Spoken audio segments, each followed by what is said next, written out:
Hi, my name is Tony Pacenski. I have a master's degree in education, and I want to showcase a Greek memory device that I used through university that I learned a long time ago, and it really helped me in my metacognition. Is I always had like learning disabilities when I was a child and things like that, and it's always difficult for me to memorize a lot of information, especially with the grind of college and university and all the stresses. So this is a simple mnemonic device that the Greeks developed, and I loved it. And it's the ability to develop acronyms and things like that. So now this document is the history of baseball.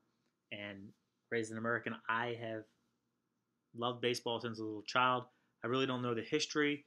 As you can see, the document goes on and on and on.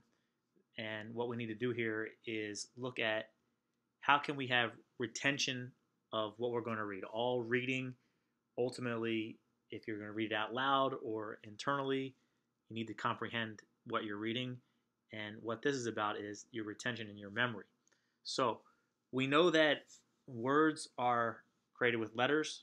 Working in this are letters, putting letters together, perform sounds to words, to sentences, and then sentences have meaning and words have meaning into the paragraph. And as you know from elementary school, that each paragraph should have a topic sentence, and it sticks to the theme of each paragraph.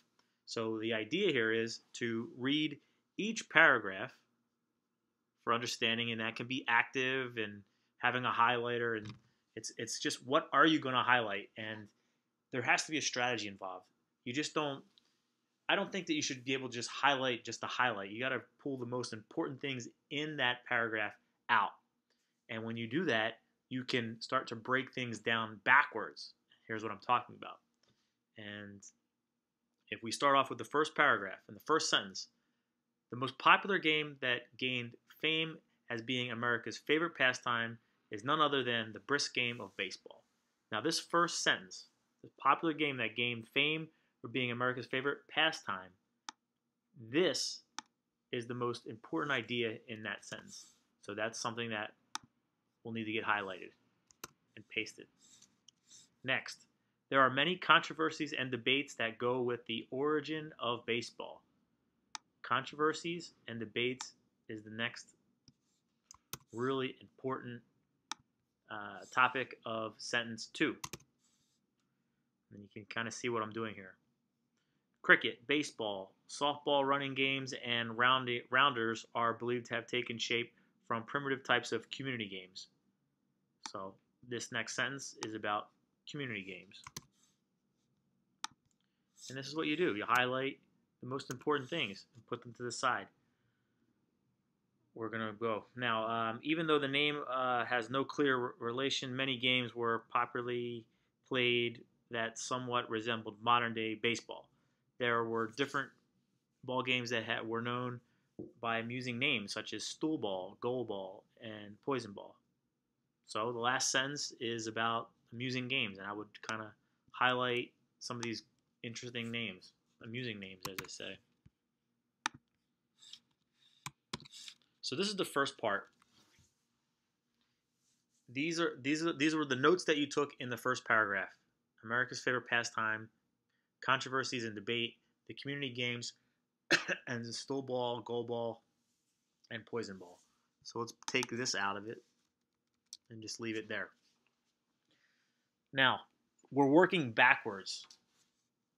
We're looking at each sentence now and pulling out a phrase, the meaning. Now I'm going to look at each phrase and break it down to letters. AP now stands for America's pastime. CD, controversies and debate. Community games. And stool ball, goal ball, and poison ball. Now we have it, these letters. Now I can take it even further. A now represents America's pastime. C,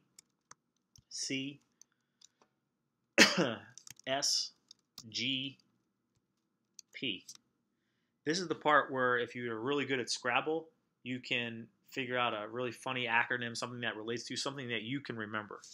So let me just do what I think. I'm not that good at this, but sometimes you can see right away. It's like dog, cat, and you're just like, okay, I'll just remember that. So I see California girl, caps,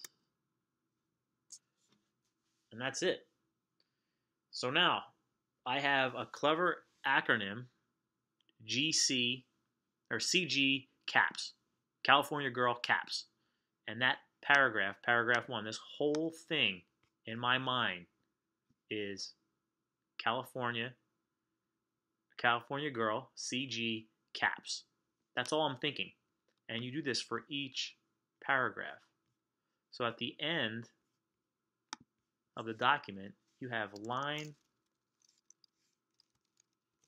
after line after line after line of interesting acronyms that you know. They could be silly, they could be funny, they could be serious. And then you can kind of create a story about the whole document based on your acronyms. And when you go back and you look at the letters, and it doesn't matter, California girl, caps, S. And then you know what this is. C represented